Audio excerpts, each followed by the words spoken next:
Surat cyber ક્રાઇમની ટીમે online cyber crime આચરનાર ગુનેગારો સામે સખત કાર્યવાહી કરતા મોટી સફળતા મેળવી છે.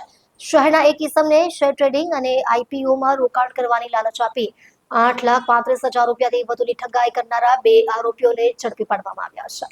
આ ઠગાઈના મામલામાં સંડોવાયેલા આરોપીઓમાં સરબજીત સિંહ, કુલદીપસિંહ સૈની, અયાઝુલ્લા કિફાયત ઉલ્લા શેખનો સમાવેશ થાય છે. સાયબર ક્રાઇમની ટીમે બંને આરોપીઓને ભરૂચ જિલ્લાના અંકલેશ્વર ખાતેથી ઝડપી પાડ્યા હતા.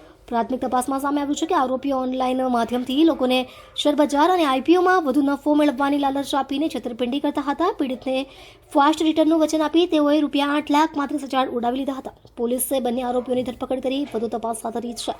સાયબર ક્રાઇમની ટીમે લોકોને અપીલ કરી છે કે અજાણ્યા વ્યક્તિઓ દ્વારા ઓનલાઈન ઝડપી નફાની લાલચ બતાવતા કોઈ પણ દાવાથી સાવચેત રહેવું અને રોકાણ કરતા પહેલા યોગ્ય ચકાસણી કરવી. આવા કોઈ કૌભાંડનો શિકાર બનવાની ઘટનામાં તાત્કાલિક સાયબર ક્રાઇમ હેલ્પલાઇન પર સંપર્ક કરવો.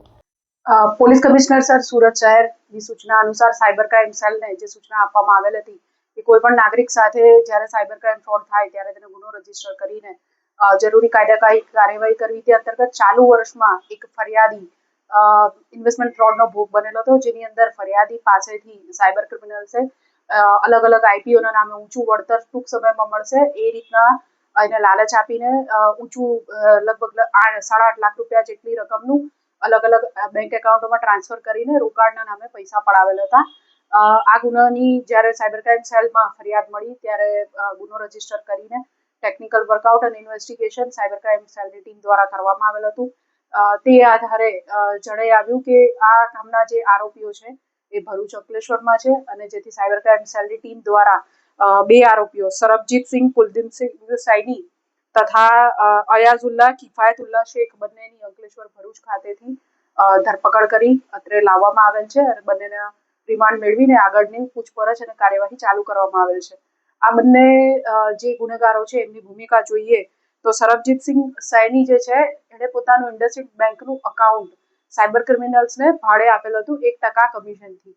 એની અંદર ફરિયાદીના ફર્સ્ટ લેયરના જે અકાઉન્ટ છે એમાંથી 2.5 લાખ રૂપિયા જેટલી મોટી રકમ ટ્રાન્સફર થયેલ હતી. એ ઉપરાંત આ જે એકાઉન્ટ છે તેનું વધુ ઇન્વેસ્ટિગેશન કરીને જોતા એનસીસીઆરપી પોર્ટલ પર કુલ 13 જેટલી ફરિયાદો અને 2 કરોડ રૂપિયાની આસપાસના ટ્રાન્ઝેક્શન આ અકાઉન્ટમાં જોવા મળેલ હતા.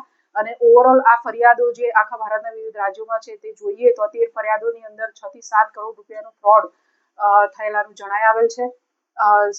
સરબજીતસિંહ સૈનીએ પોતાનું અકાઉન્ટ સાયબર ક્રિમિનલ્સને વાપરવા માટે અયાઝુલ્લા કિફાયતુલ્લા શેખને મારફતે આપેલ હતું, જેણે 1% કમિશન લઈને આગળ આ અકાઉન્ટ પાસ કરેલ છે.